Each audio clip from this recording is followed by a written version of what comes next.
అవినాష్ రెడ్డి గారు ఒక మెసేజ్ లో చూశాను నేను. నన్ను అంటున్నారు కదా, బురద చల్లుతున్నారు కదా, వాళ్ళ విజ్ఞతకే వదిలేస్తానని పెద్ద మనిషి తరహాలో మాట్లాడుతున్నాడే. మీరా పెద్ద మనుషులు అసలు వాళ్ళ విజ్ఞతకే వదిలేస్తానని మా గురించి మాట్లాడుతున్నారే. ఎందుకు మాట్లాడుతున్నారు అవినాష్ రెడ్డి గారు అని అడుగుతున్నాం. దొంగలు ఎవరు అంటే మీరెందుకు భుజాలు తడుముకుంటున్నారు సార్ అని అడుగుతున్నాం.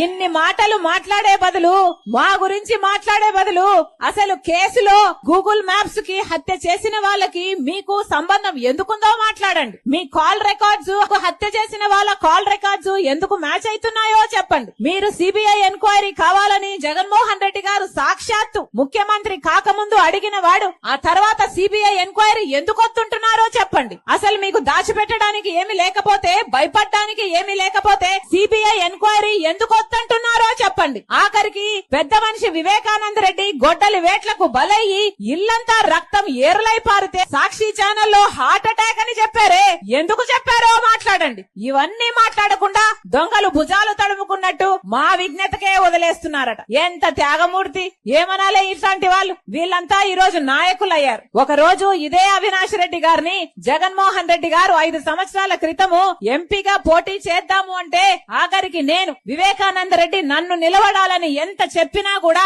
ఏం పర్వాలేదు, అవినాష్ రెడ్డి చిన్నవాడు మంచివాడు అనుకొని నాకేం అభ్యంతరం లేదు, అవినాష్ రెడ్డి గారిని నిలబెట్టండి అని ఆ రోజు చెప్పిన దాన్ని నేను. ఆ రోజు ఈ సీటే గనక నాకు కావాలి అని నేను మొండు పట్టుంటే ఆఖరికి ఆ సీటు నాదే కైవసం చేసుకునేదాన్ని. కానీ 3000 కిలోమీటర్లకు పైగా పాదయాత్ర చేసిన దాన్ని నేను జగన్మోహన్ రెడ్డి గారి కోసం. ఒక్క రోజు కూడా ఈ పదవి నాకు కావాలి అని గాని, ఈ పోస్టు నాకు కావాలి అని గాని ఒక్కసారి కూడా నోరు తెరిచి అడిగింది కాదు రాజశేఖర్ రెడ్డి బిడ్డ. ఈ రోజు ఎన్ని మాటలు అంటున్నారు. సోషల్ మీడియాని మీరు వేదిక చేసుకొని ఎంతగా అవమానిస్తున్నారు. ఆడబిడ్డలు అన్న కనికరం లేకుండా ఒకవైపు సునీతమ్మని, ఒకవైపు నన్ని తిట్టరాని తిట్లు, అనరాని మాటలు, ఎన్ని రకాలుగా వీలైతే అన్ని రకాలుగా అవమానిస్తారు. ఆఖరికి నేను వైఎస్ షర్మిలా రెడ్డినే కాదంట, ఆఖరికి అసలు నేను రాజశేఖర్ రెడ్డి గారికి ఏ పుట్టలేదట, ఆఖరికి విజయమ్మను కూడా అవమానిస్తున్నారే. ఇంగితం ఉండే మాట్లాడుతున్నారా? అధికారం అంటే అంత మదమెక్కిందా, అంత పొగరెక్కిందా, అంత అహంకారమా మీకు? ఏం మాట్లాడుతున్నారు? ఎందుకు ఇచ్చారు మీకు అధికారం? ప్రజలు కదా ఓట్లేసి గెలిపించారు.